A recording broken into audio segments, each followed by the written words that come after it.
This podcast is brought to you by Kiwi Design. Kiwi is the leader in Oculus Quest and VR accessories. And now you can deck out your device while supporting the podcast. The Oculus Quest 2 is a great headset, but do you ever find things could be a bit more comfortable, maybe a little safer? Well, we have the solution for you. With lens protectors, controller grips, face covers, head straps, link cables, headset stands, and so much more. And let's be real, we've all whacked our controller. You don't want to be that guy messaging Oculus support for your own mistake or waiting weeks for an out-of-stock controller. Visit the link in our show notes now to prepare yourself today. And you don't need to sacrifice comfort for cost either. Kiwi is constantly running promotions of 20, 25, and even 30% off. Just visit the link in our show notes and use the promo code on their website to take full advantage of your savings. And be sure to follow the link in our show notes so we get credit and you help support the podcast. And remember, Kiwi has you covered for all your VR needs. Hey everyone, welcome to this episode of Ruff Talk VR. Today we're joined with Avid, the developer of one of my favorite App Lab games. It's actually an addictive trading card game known as Cards and Tankers. So Avid, do you mind to tell our listeners a little bit more about you and also about Cards and Tankards? Because I know since it's not on the official store, even though we reviewed it, a lot of people haven't played it yet. So what exactly is Cards and Tankards? Sure, yeah. So me first, I'm the game designer for Cards and Tankards. We have a small indie development team where our studio is called Divergent Realities. This is our first title. But yeah, it's a trading card game, collectible, social collectible card game. We don't have trading in the game yet, so that's a unique distinction we have to make. But for you as a viewer, if you're familiar with any of the IRL trading card games like Yu-Gi-Oh!, Magic the Gathering, or any of the virtual games such as Hearthstone, Legends of Runeterra, it's very similar to those types of games, but we have our own unique twist. We have a lot of inspiration from those games that have kind of come before us. So if you like any of them, you'll likely like Cards and Tankards as well. We have a lot of inspiration from Hearthstone because they're digital and they have the ability to change a lot of aspects of the cards, whereas like Magic the Gathering, everything that's on the card is static because it's a printed card that you physically hold. But that doesn't mean that we don't have inspiration from Magic as well for how a lot of those abilities appear to the players or function. And then I know a lot of players like Yu-Gi-Oh!, the anime especially, for how the cards that you play create these creatures that are in front of you that you control, these monsters that you're battling with. And so that was a big inspiration that Emrys had when making this game, that we really wanted the cards to come to life. So when you play this game, your card will actually turn into a creature on the table that you will then be able to pick up, examine, attack with, watch those animations.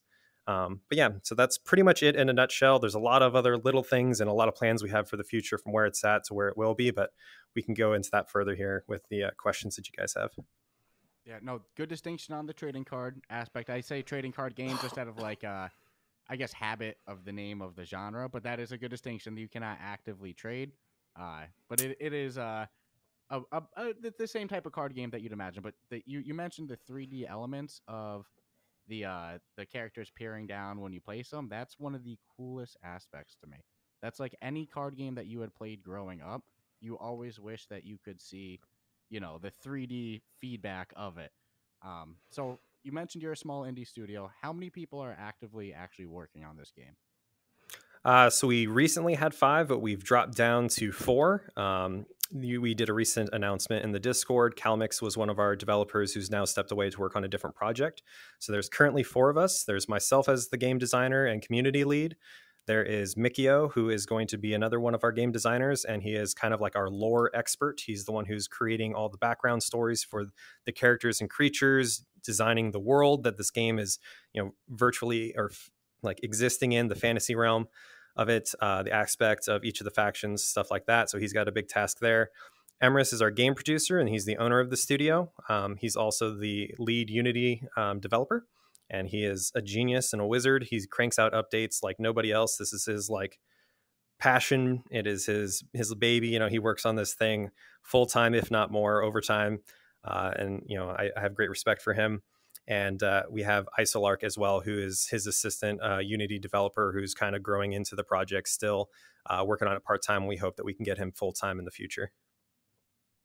Oh, it's pretty amazing because I knew it wasn't a huge studio, but the end product is, much bigger studio and quality than than one would expect for a 4 or 5 person team. No, there's a lot of balancing that needs to go into some No, type and, of game and like I this. said during the podcast that my experience with these type of games has not been that great because of the learning curve that takes place. And one of the huge things that made this really I had fun with was the ability to be able to learn and make mistakes, and the community's pretty damn strong. So and any issues that one might have had before don't exist anymore. So it's like amazing. Yeah, no, we had a blast with this one.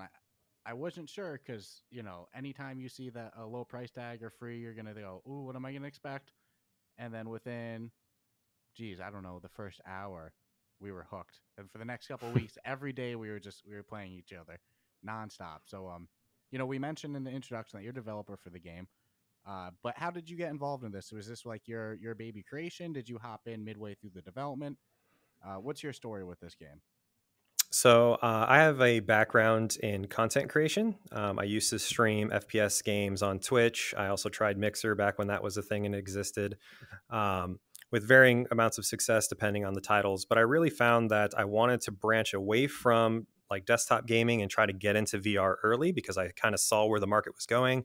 Went to like an expo, tried on a headset, thought it was amazing, really wanted to see if I can go that route. So while I was looking at transitioning into content creation for VR, I was looking for games that were in their early stages so that way I could become a part of that community early on and kind of set myself into it.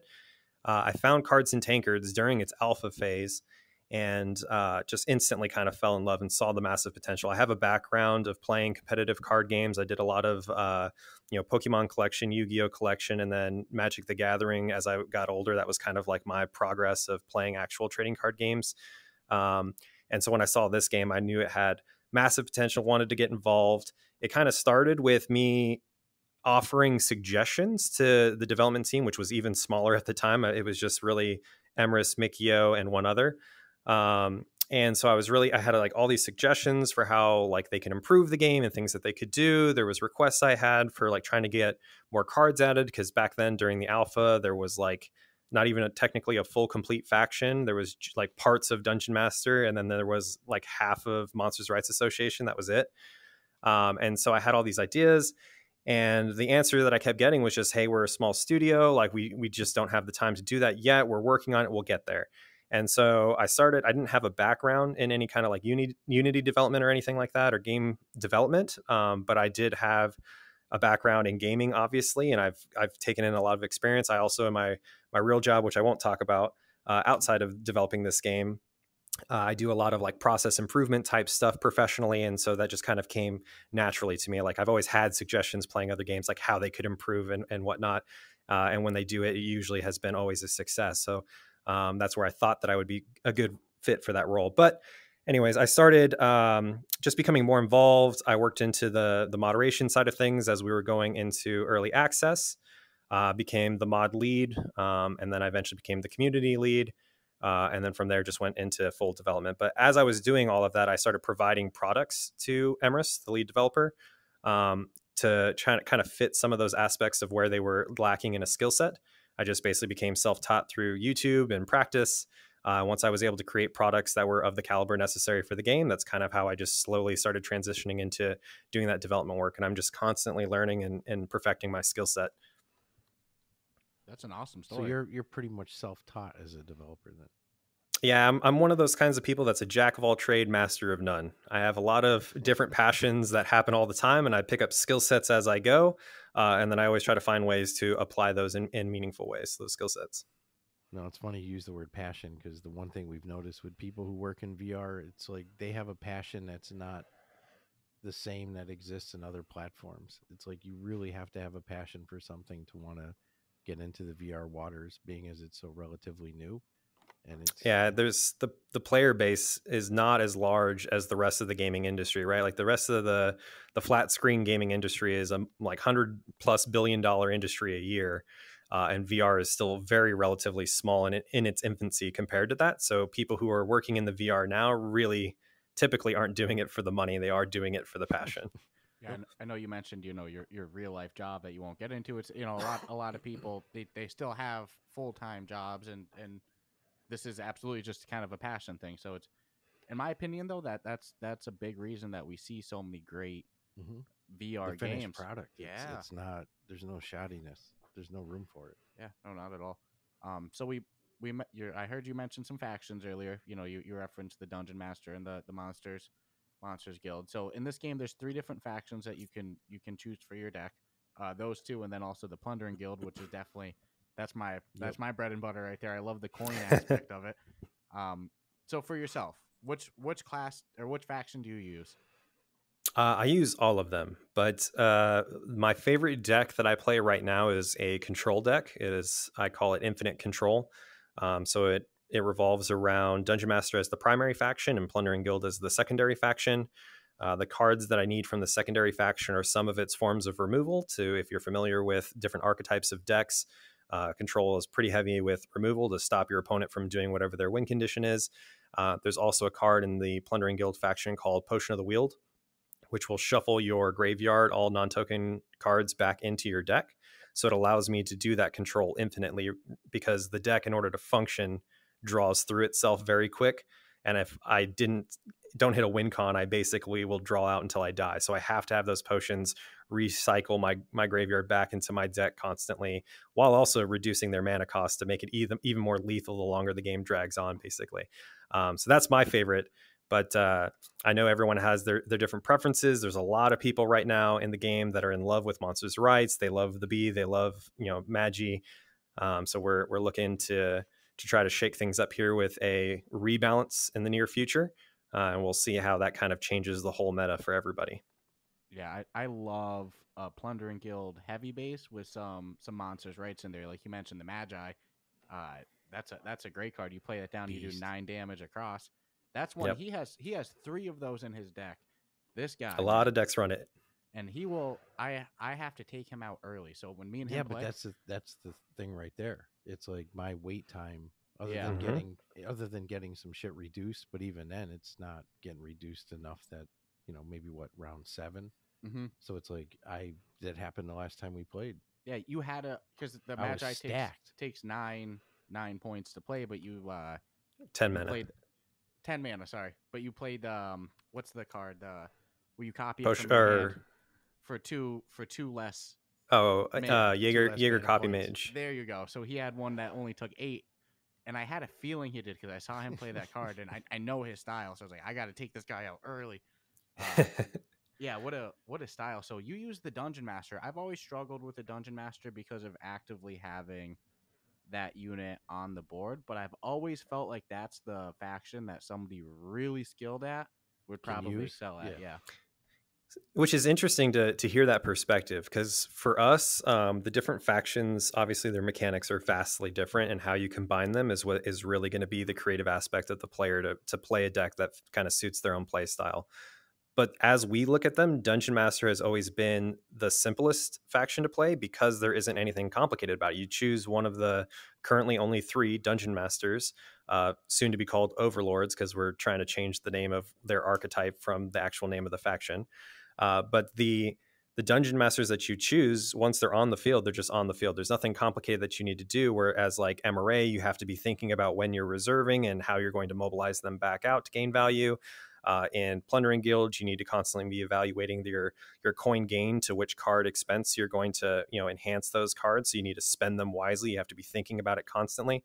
But with Dungeon Master, your Dungeon Master is just on the field, so it's almost like a no-brainer. The challenging part will be prior to the match starting. How are you going to build the deck around that ability that Dungeon Master is going to hold for the entire game? So like if you're playing Zarathrix, which gains the mastery based off of spells in your graveyard, you need to design the deck to have a lot of spells, and also hopefully low mana spells, so you can play a lot, get them in your graveyard, and gain even more benefit. If you're playing Gun Hunt, which has to sacrifice a creature from your graveyard to bring a Desperado, you need to be playing a creature heavy deck that's going to put a lot of creatures into your graveyard. Some decks are designed to keep your board state of creatures, so that wouldn't be ideal for Gun Hunt. So that's where I think the difference is. Once you're playing it, it's straightforward, but definitely in the deck building, it's going to be a little more challenging to make sure you get it right. Man, this game goes deep. I'm actually gonna have to go and do some farting around and yeah, some experimenting here. We play with our decks a lot, and very quickly into this, we realized that strategy is, it sounds silly because it's so obvious, but it's like there's so much different ways to play this game, so many different style deck builds. Mm-hmm. We spent days just we'd play a couple rounds with each other. We'd each change our deck a little bit, play a couple more rounds, change our deck. It's like I'm pretty happy with my current one, but I already know because I've been beating him recently. That's why I'm happy with it. But I already know he's about to go change it. He's probably gonna whoop me a couple times, and I'm gonna have to go back to the drawing board. And No, trust me. The last time I pulled out what I thought was a great deck, I played a card, and the opponent goes, "Oh no, you shouldn't have played that one yet." And I'm like, "Oh, okay." I obviously, I'm still on that low on the totem pole of learning. yeah, like, The interesting. Oh, sorry. I was gonna say the interesting thing about, I guess, the transition that players should naturally have in the game is when you start off and you have a starter deck. Every starter deck is kind of designed around what's called the mid-range style of play, which is it takes a while. You should play at about 10 mana or more, and you're going to have a lot of like heavy hitters towards the end. It's not, your win condition isn't aggro, and it's not control. It is mid-range. And there is kind of a rock, paper, scissors archetype of decks that exists in all card games. So there's the aggro, there is the mid-range, and then there is the control. Aggro beats mid-range beats control, and control beats aggro. So if you've been playing the game currently, most people start off in the mid-range. They cycle out a couple of cards as they're editing their starter deck, but they're staying in that mid-range category. Once they are playing other players who have been around a while that are using aggro decks, they'll find themselves losing quite often, and then they'll try to mirror those aggro decks. And then if you have somebody like me who comes in with the control deck, I'll start beating all of the aggro decks with my control deck, so people will start shifting back again to the mid-range to beat my control deck. And so it is a rock, paper, scissors. So something for you two to think about, that you know each other's deck, which one of you is running what kind of a win condition. Because if you're both running mid-range, then it's whoever has the most efficient mid-range. But if one of you really wants to just start beating the other one, you got to go aggro. And then once they go aggro, the other one's got to go control, and then it's just a whole rock, paper, scissors. Never ends. So I do a deck that's I have some high mana cards, but I do a lot of low cost cards. Mm-hmm. So oftentimes I can, if I don't drag it too long and he starts getting his Magi's, by turn 7, 8, I have my battlefield is too big to even place anything more. It's stupid big. So would that be an aggro style? Or would that still be? It depends. So there is like a swarm deck, which is like a lot of low creatures that you play to fill your board up fast. It depends on how your deck is designed to how fast it gets there. So like a MRA swarm deck where you're putting a lot of cards into reserves to play your higher creatures faster, but then you're also very effectively mobilizing those creatures back out onto the board and exploding that board state, is definitely a swarm deck. But where aggro suffers and why control beats it is because if control can keep removing all of those creatures as you're expanding it, you're burning through the one resource that is very difficult to replenish, which is card draw. Especially because the faction of MRA is designed to have less card draw than the other factions for that very reason, for balance. It's a whole complex equation that we have to take into account when designing these factions. You know, what is its general win condition? How much card draw? How much creatures versus spells? All of that is calculated to kind of keep this balance going. And where it becomes interesting is where players find creative ways to pull some card draw maybe from a different faction into their MRA deck to really make it lethal. Like that's what we love to see. This game goes so deep. It does. The farther you go, the deeper it gets. I could not believe that this had a free price tag. I mean, granted, I played maybe 3 games and then bought the $9.99 season pass.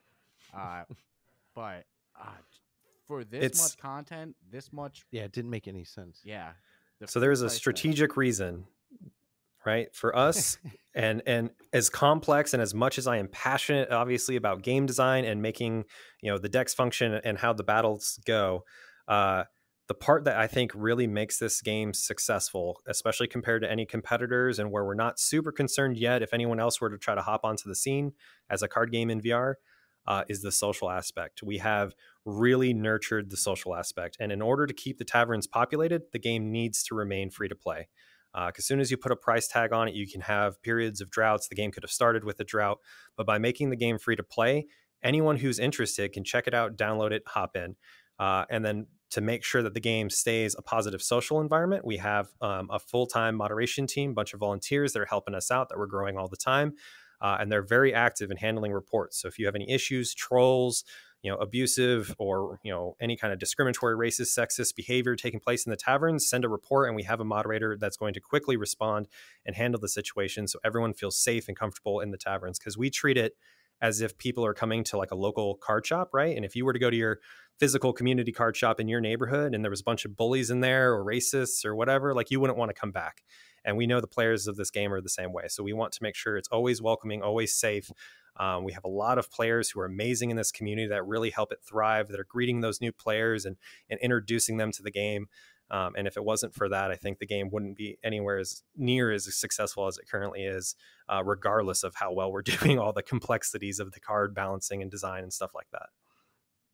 That's amazing to even see it that way. Yeah, and it makes a lot of sense. And I won't lie, it's like I get tempted with the cosmetics to design your guy up, and then it's like, there's a lot of things. If anybody's never played this game, you can buy a lot of things in game. Props, like example, you can buy a beer. Yep. And those ones, you guys are very generous with the amount of money you give for playing games. So you can always buy a beer. Just play a round of against the bot, and you'll have enough to buy a beer. It's always nice to give your opponent a beer at the end of the game too. But there's some other props that cost money. Well, you know, gems in the game or whatever the in-game currency that you would spend with real money, and they don't change the actual function of the game at all. There's just a prop. It might be a sword or whatever. It's kind of a cool business model of completely game altering, or no game altering, purchases. The dice. Yeah, the dice. Yeah. I was gonna say, we've got a couple different things. We have like exclusive props that people can win. So like if someone wins any of our tournaments, they can get like a first place trophy that's exclusive to winning the tournaments. There's a second and third place as well. That's bronze and silver. We have all the props. We've currently got D6s, D12s.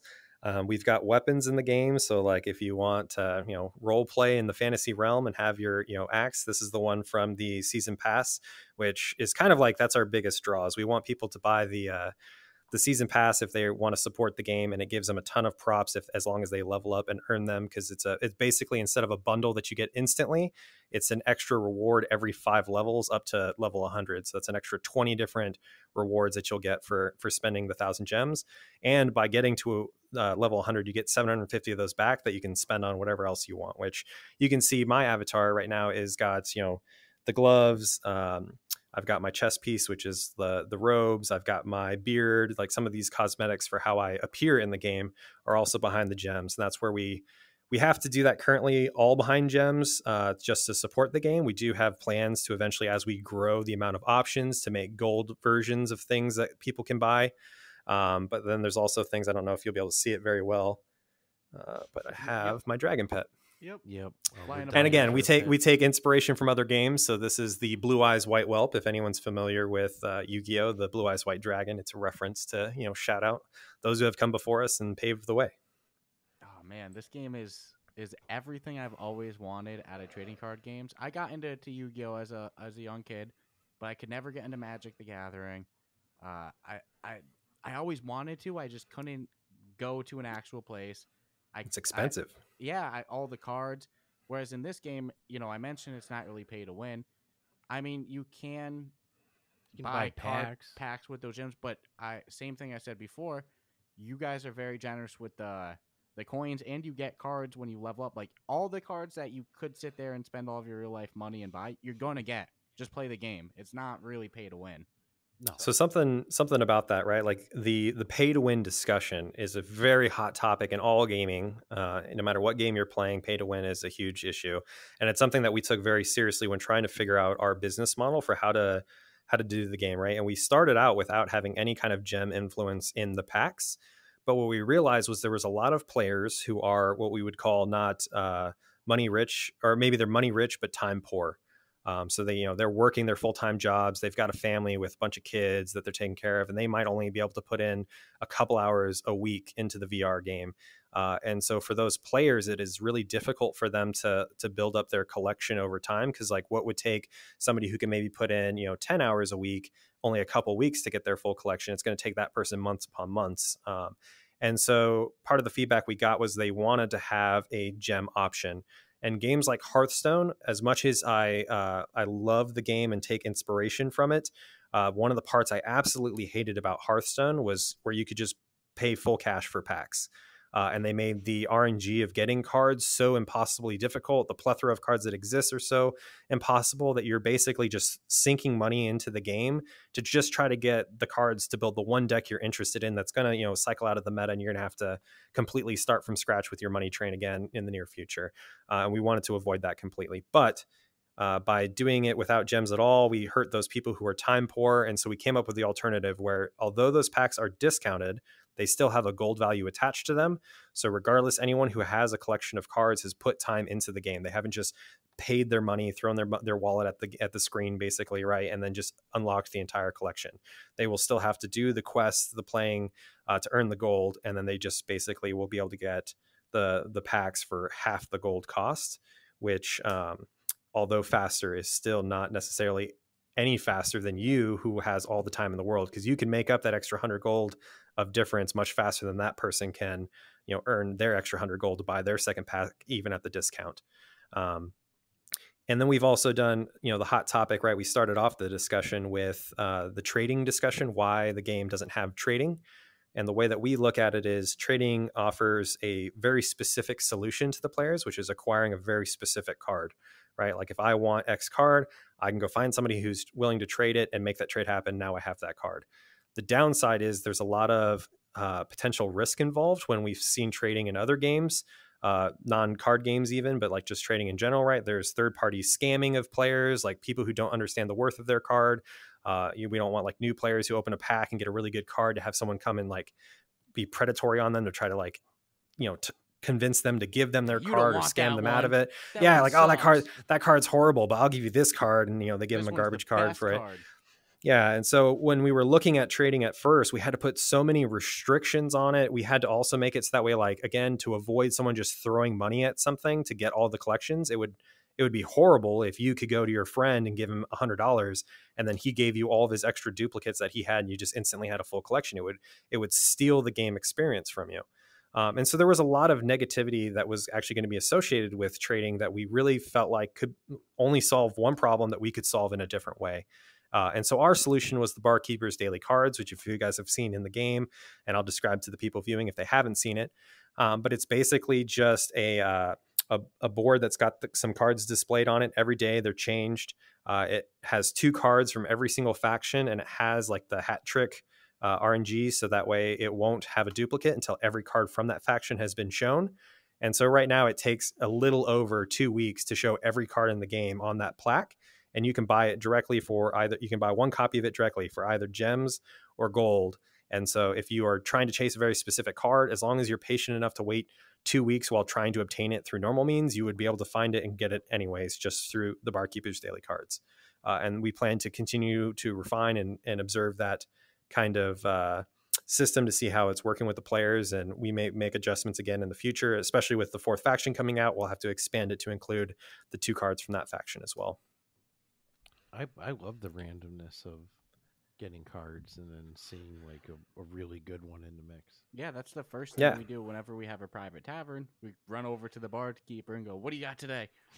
So I love that, and that's really cool to know that over 2 weeks, just roughly 2 weeks, every single card will be shown. So it's just be patient and your card. No, and the progressive stuff that you do get rewarded with, it's no joke. I mean, there's a lot of good shit in there. Yeah, so it's really just a game. If you play it, you're gonna get everything. Yeah. So you just mentioned a 4th faction. Do you want to tell us a little bit more about what this faction is? I don't know if you guys have a name ironed out or a little bit about what it is. So we just actually did an announcement in the Discord very recently. We had a placeholder that the community was very familiar with, which was Dungeon Fund.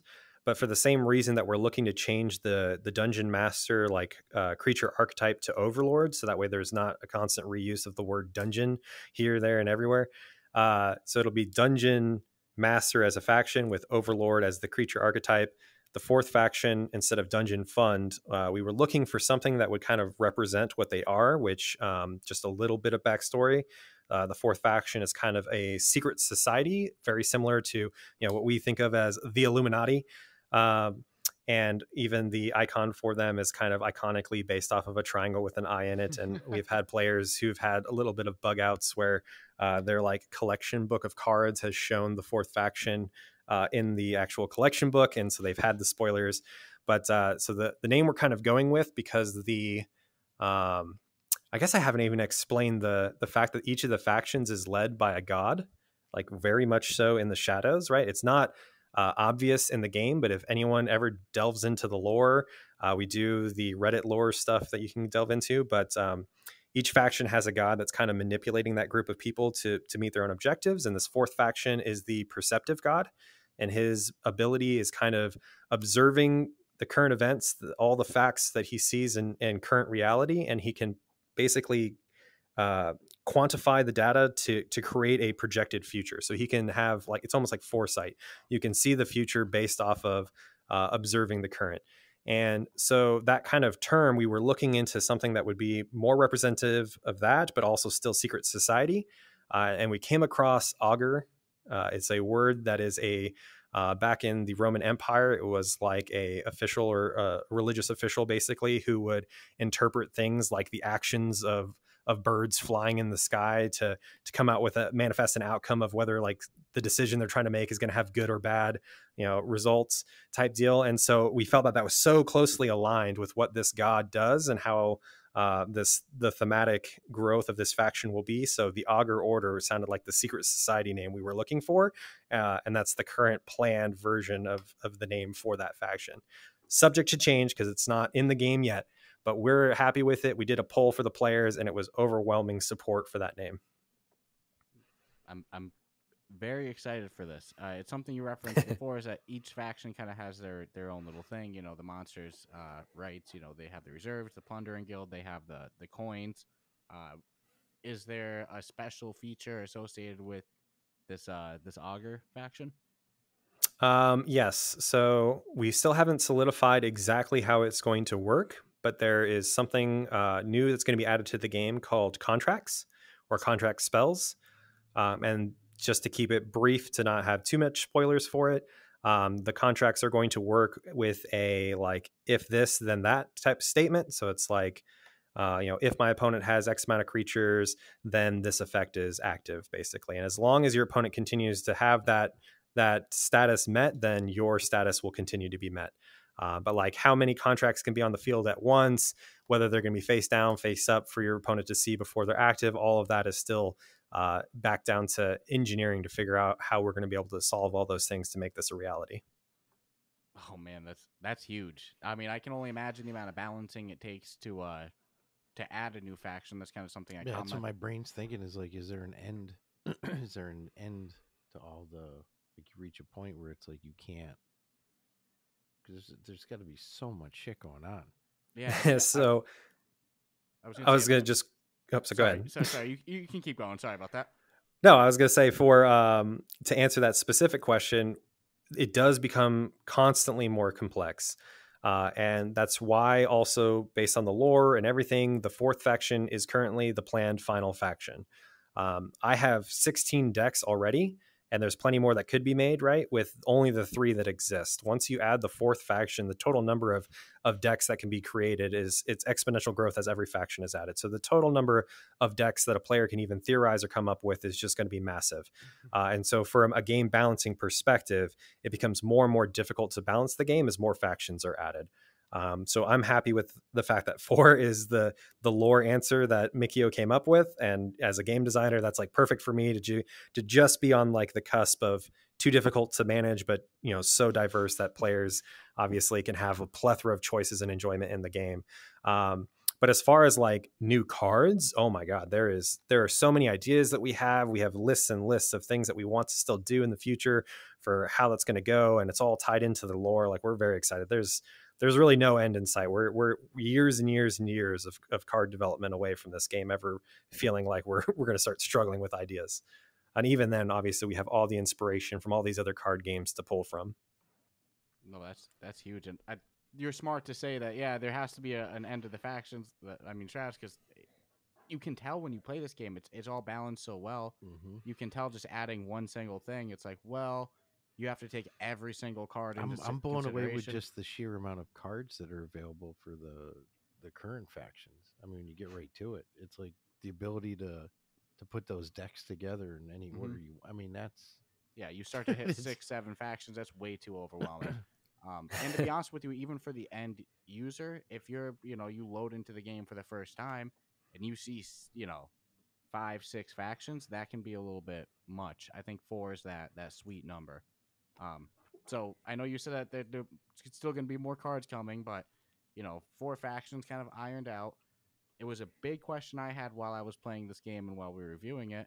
Is why the hell is this on App Lab? yeah, There's not that really was coming out of my mouth next. there's not really any trading card games on the official store, so it's not like this is an oversaturated market where you guys are a rhythm game or a shooter. I could go, okay, I understand why they're on App Lab, but No, this one has no sense.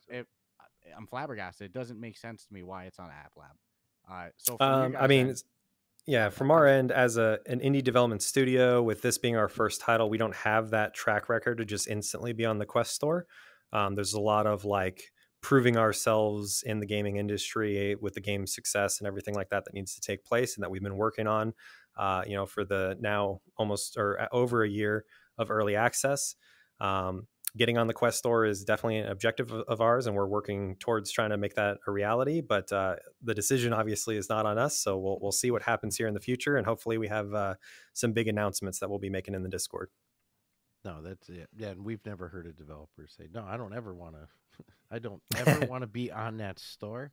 No, it's just we're broken record about it because we love doing App Lab, but there's so many examples that go, this doesn't make sense. I don't get it, especially for what you're bringing to the table, which, for someone like me, it's like, I now play this type of game. Yeah, and I'm happy about it, and it's like, yeah, I want more of it.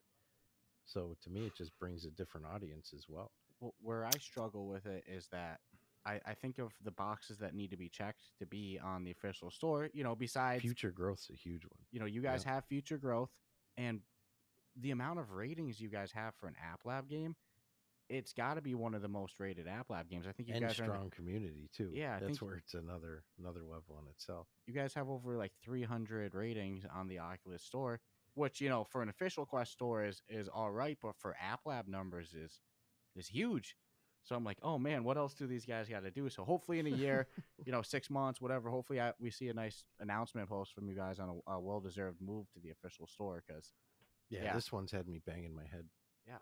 Imagine how big the community would get on the official store. I feel like there's a lot of people who want VR card games, and they just don't even know about this because it's App Lab, Yeah, that's our dream right now. Is if we can make it onto the Quest store, we hope that at that point, if it's one of the top rated free to play games, so anyone who puts on a Quest headset, right, looking for something free rather than paid, sees our game and tries it out, like the game's population should hopefully, massively explode, which increases the potential revenue the game makes, which means that we can hire on more developers, so we can make even more content at a faster pace, at a better quality.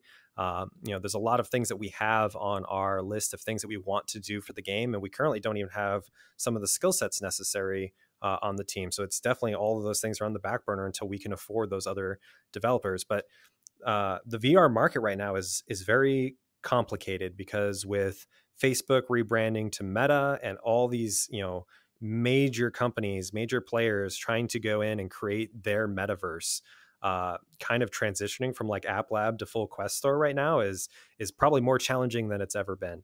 But we're doing our absolute best to get noticed. And like I said, we hopefully will eventually have some big announcements in the Discord that we've made it. And then you guys will be early supporters of a game that hopefully becomes a long-term VR staple. No, I would, if I were a betting person, there's no way once this hits this store that you won't see it skyrocket to one of the top of the charts for what it is. I think a lot of people like card games. That's it. Dude, I'm not gonna lie. I buy skins in Pop One. That's the only game I spend in-game currency on. Just because I like the skins. But don't think I didn't. Besides the season pass, didn't spend another $10 on some gems to go. Yeah, because it's like I think we even said during the podcast, like I would have happily paid I would have had no problem paying for what you're getting in the game and the experience. It's like it's free just boggles the mind. I get it. I understand why. Especially with It App makes Lab sense. for keeping the taverns But full. it's like, damn. It's like, yeah, I'd be a betting person, and I would throw all my money on the fact that you would easily watch it rise those charts. It's just people need to see it and try it. Yeah. And once you try it, and I use myself as the example to that. You know, I was able to try it and be like, holy shit, this is really fun. You know, what the hell? I'm 50 years old. So it's like if I can play this and have fun, and I know there's another audience that would as well. So I think the oldest VR player I've met in Cards and Tankards was in their 70s, and even they were enjoying playing the game. So we've seen players from 13 to in their 70s play and enjoy it, and it's something that like everybody doesn't. There's no issue with age where players are clicking up in like little small groups or anything. Like everyone's playing with everybody, everyone's having a great time, and it's something that makes me very happy to again be a part of this project that I'm so passionate about. I love hopping in the taverns. I've got my developer tag under my name, so people always want to come up and ask questions or play me in a match, and I'm almost always willing to play them and interact with them, and like everyone has like nothing but good things to say. Obviously we have our trolls, but again, that's what the moderation team is for, and they always take care of it as quickly as the players are submitting their reports to point them out for us. No, I'll say actively as far as the community goes, it's real strong, very vibrant, Very helpful. super helpful. Any toxicity, we had some minor complaints. They weren't complaints. They were just like, oh, well, hey, you could do this.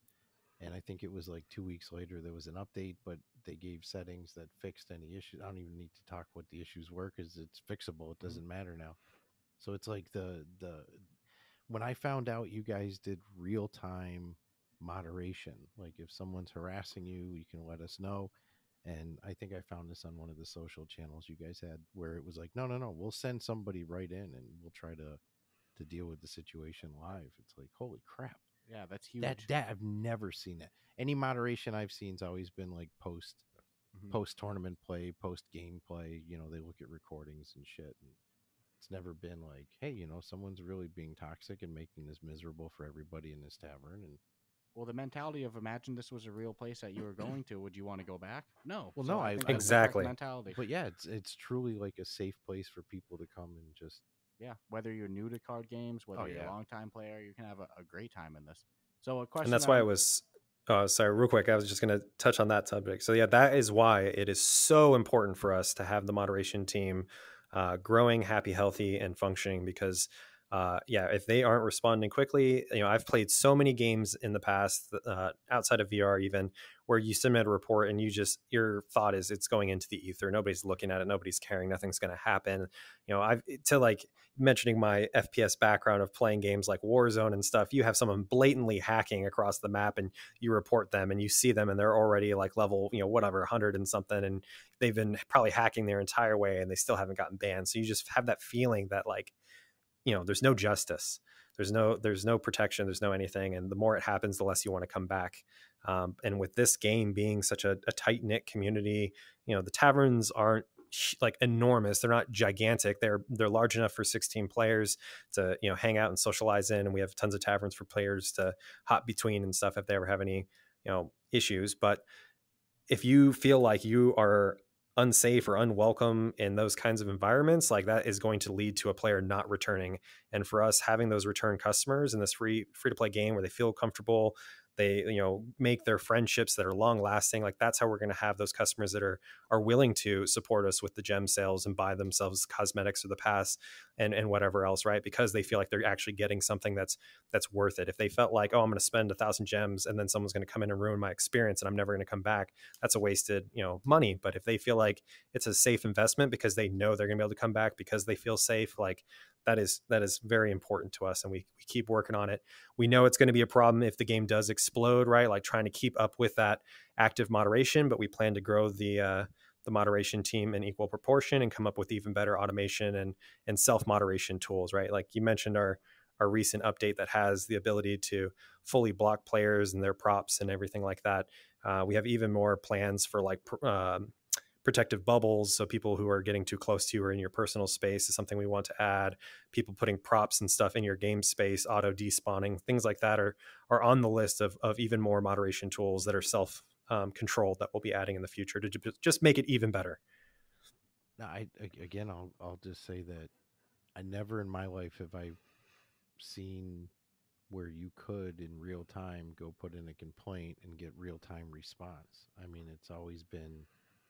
I moderated for a tournament for Counter-Strike back in the day called Proving Ground, who has since gone out of business, 20 years ago. But if you had a complaint, even in a live match, there was no ability to get a moderator to do anything about it. It was always, After the send match.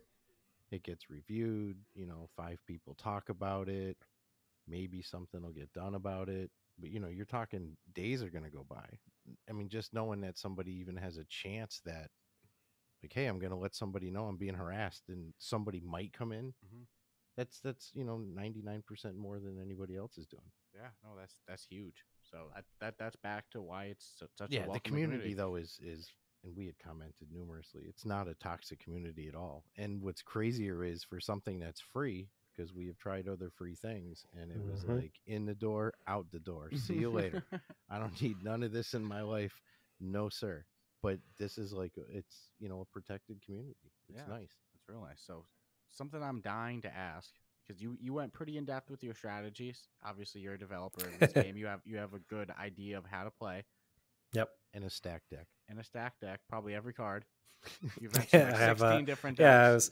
I don't know if you saw, but my collection book here, if the camera will view it, is 5x5. As a developer, I have all the cards unlocked and animated. So that's something I like to showcase to the players whenever I'm playing my decks. They're always, showcasing fully animated to try to convince them that it's cool to animate. Or I've got, the fancy card backs and stuff like that too, to hopefully inspire people to want to support the game through customization. But which I love the animation, by the way. I was what we're animated say, cards are good. You can spend some in-game currency to animate your card, which instead of it being like a still image on the card, it'll be animated. It moves around. Yep. It's really cool. So my question is, how often do you actually lose? To not other developers, to actual players? Are you just sitting there kicking everybody's ass? Or is there some top level players that's like, dude, these guys will beat me? There are definitely, so I don't, because I'm spending so much time developing and managing the community and the moderation team, I definitely don't get to play the game as often as some of the players who are playing the game very, very regularly. And so there definitely are some players who are very into the game, very competitive, that have decks that beat me. There's one deck in particular that's currently unbalanced that we're looking to do changes here in the future with, and it involves your favorite card, the Magi. And so like those kind of balance changes that do need to happen. I don't like playing against people who use that one specific deck, but there are a variety of other decks that also beat me. But it really comes down to the matchup. So like I was explaining to you before, right, with aggro beats mid-range beats control, and then control beats aggro.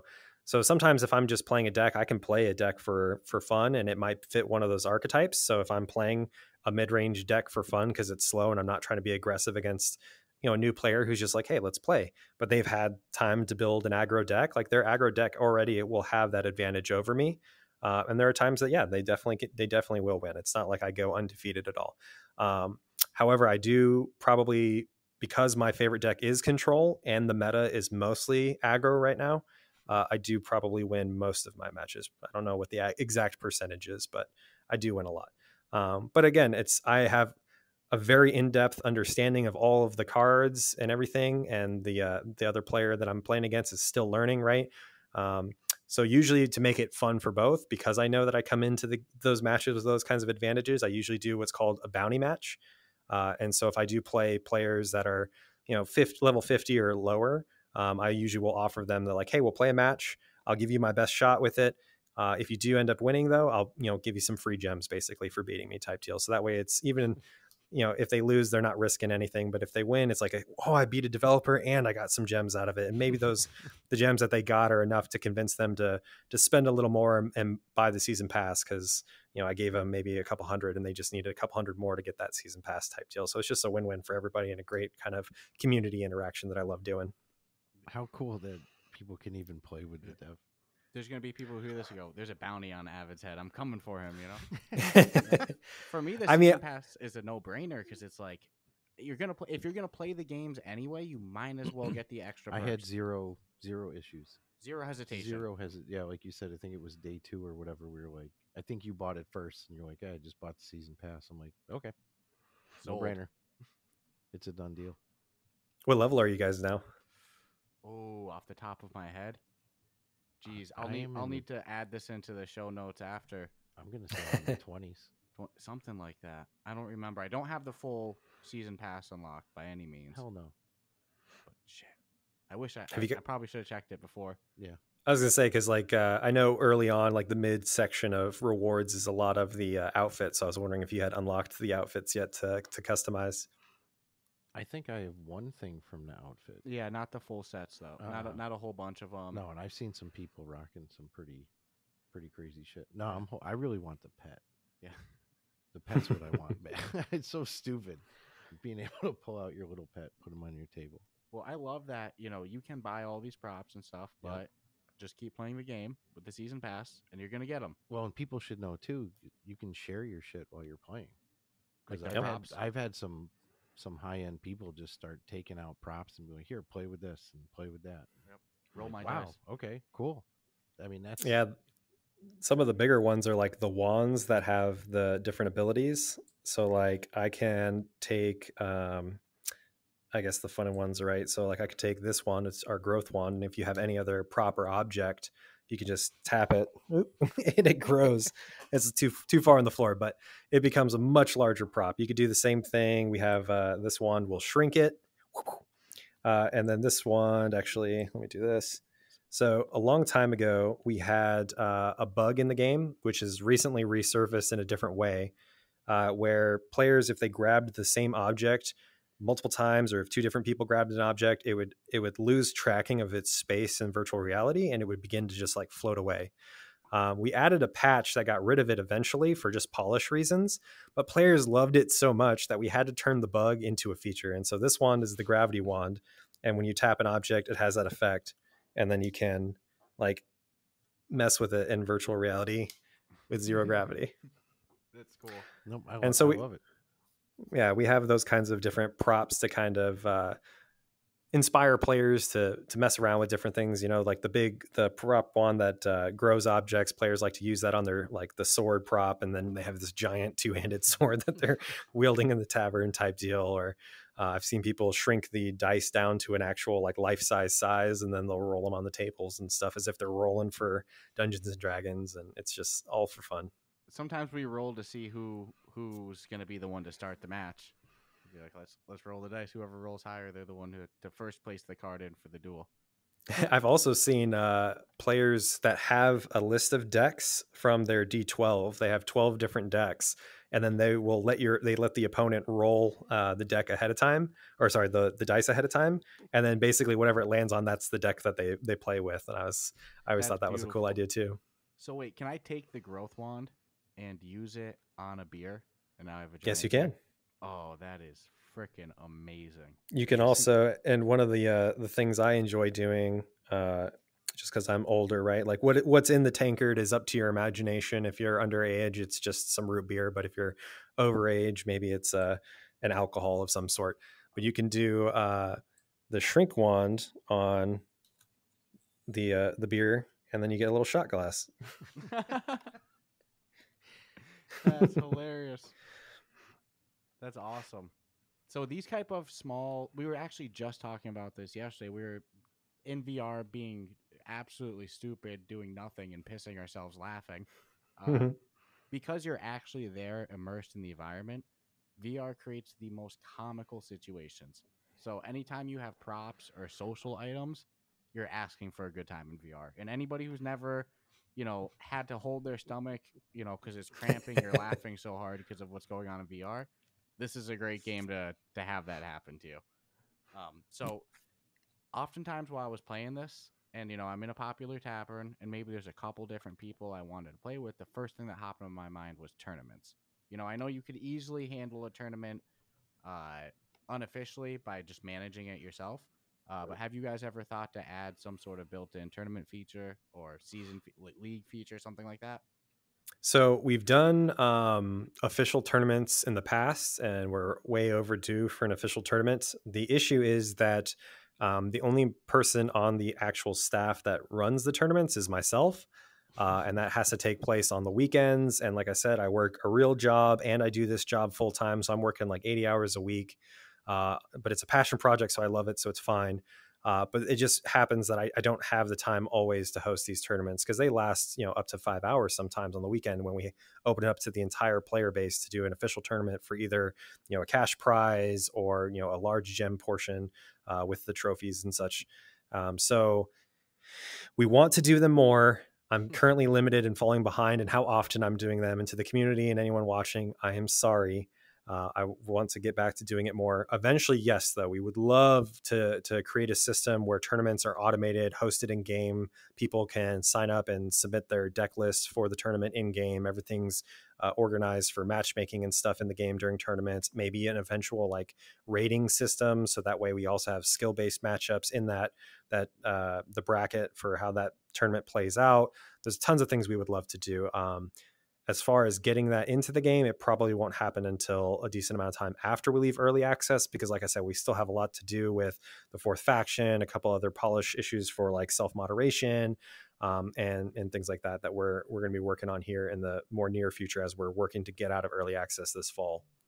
No, completely understandable. And if you ask me, that's just even more reason it's tragic you guys are on App Lab, because there's no doubt in my mind if you guys are on the official store with that size player base, I don't think you'd be having a second job. I think that this could be a full-time gig. So hopefully, Oh, it'll blow up. Yeah, There's no way. And that proves that, going full-time, it just creates a better product for the consumer. It's like you guys have more time to not only make more content, but do more community events.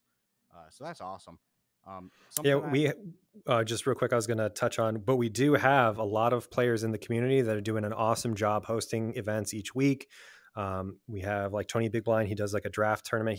He designed his own Unity draft client, imported like our exports of all the cards, and it allows players to like draft a deck and play it. I know it's had a lot of bugs and issues that he's constantly working to improve and polish, but those kind of community tournaments are awesome. We've got Moss, who's done a variety of different types of tournaments that are actually card related, but he's even done like because again, it's a tavern, it's a social VR experience as well.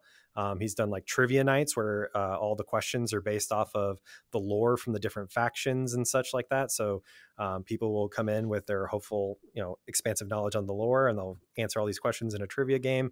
And a variety of different new community events are popping up all the time. And if you guys watching this, or you two are ever interested, make sure you guys are in the Discord, because that's where all the information is posted down in like the tourney or event section. But yeah, those at least happen often enough that I don't feel as bad that I haven't done an official one, but I still need to do an official one here soon. No, I don't think you should feel too bad about it when you got so 80 hours a week. You got enough. That's good.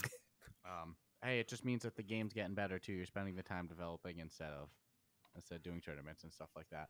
So definitely, if this is one of those Discords I'd recommend our listeners go check out, like you said, for news, and it's a great community over there. So something I love to ask developers is, most of us, we try VR and it's like an epiphany moment. Whatever that first experience is, it kind of always sticks with us. It's such an eye-opening experience. You go, oh my God, this is the future. So for you, what was your first experience in VR? So like I said, I don't know what the name of the expo was. I was just out and about shopping, and there was like this whole setup at the mall with all these booths going on. And somebody had a VR setup and they were playing Beat Saber. And so I tried Beat Saber at first. They also had I don't know the name of it. It was a boxing game though.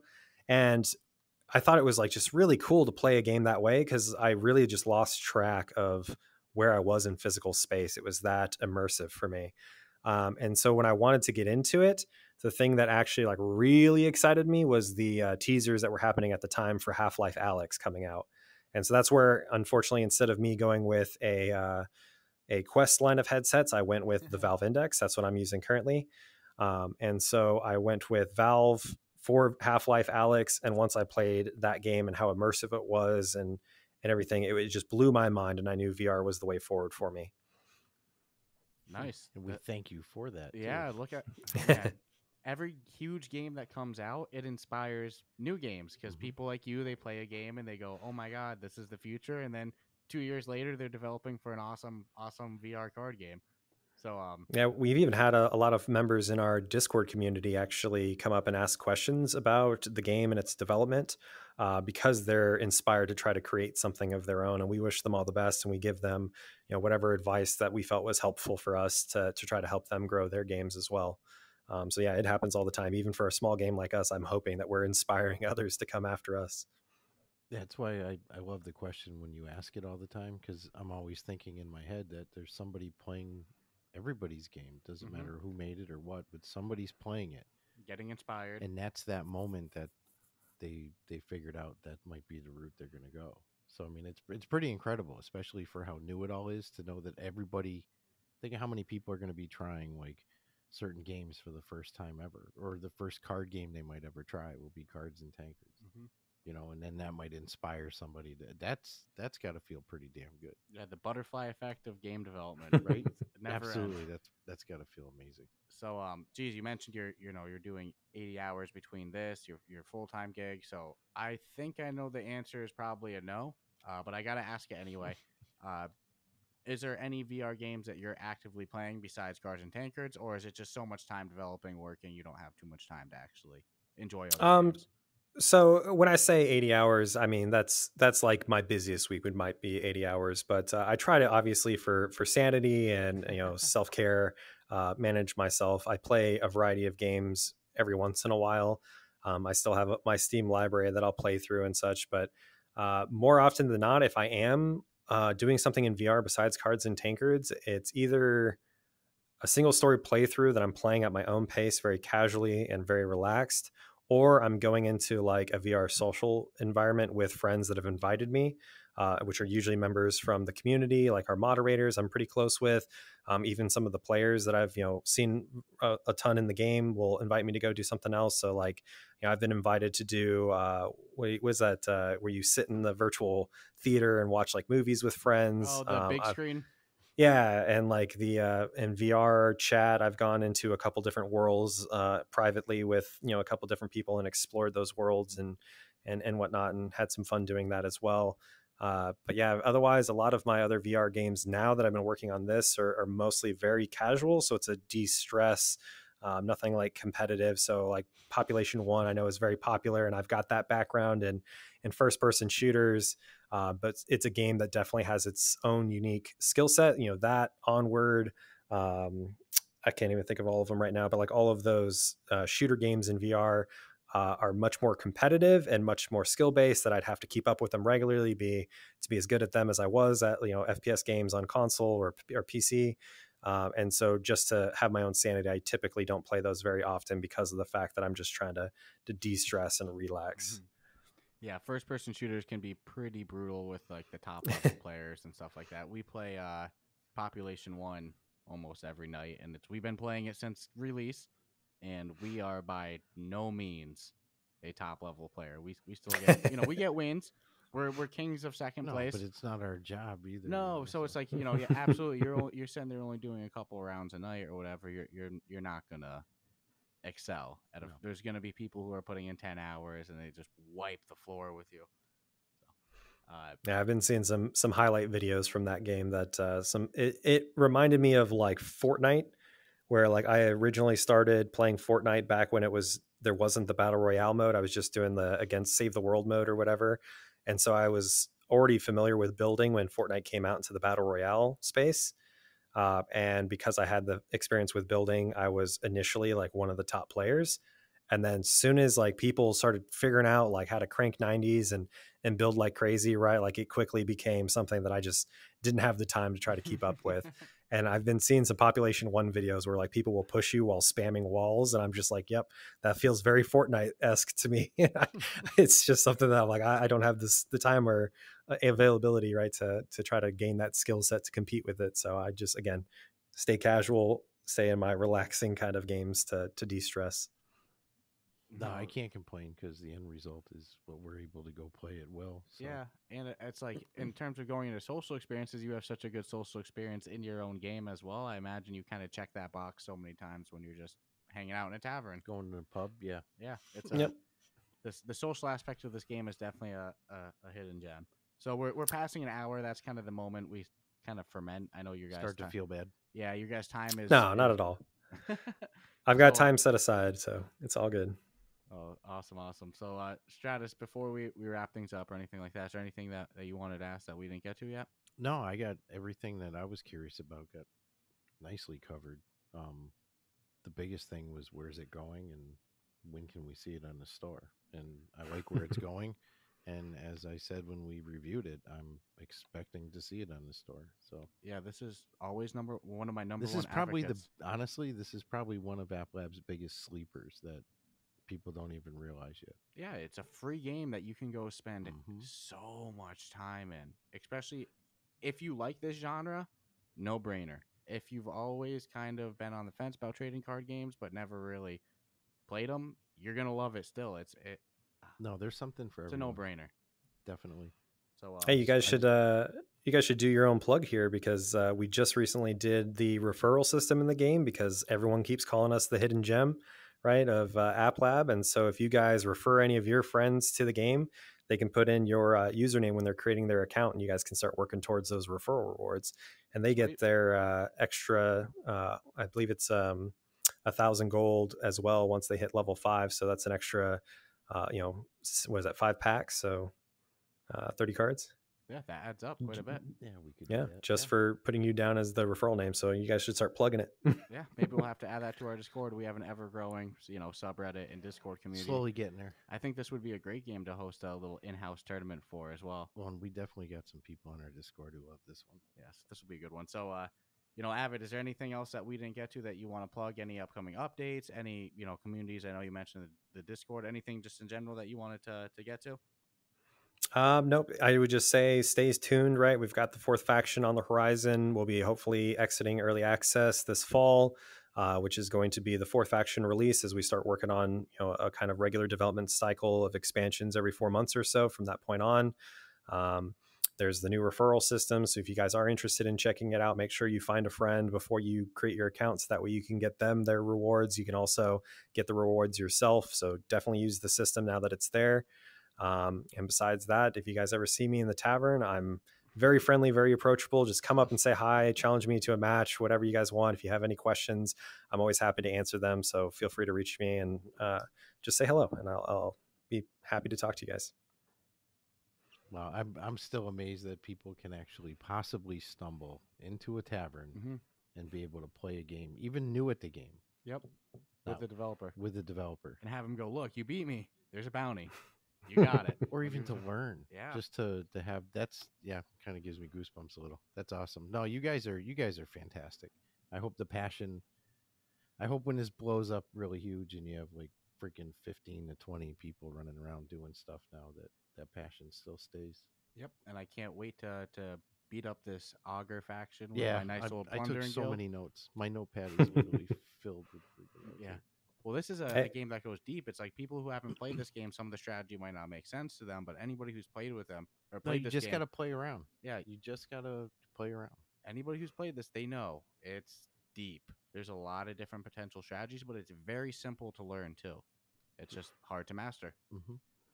And a lot of players who are willing to help you kind of figure it out, right? Like they'll express it to you if you ask, and they'll show you if you ask. And I'm one of those people.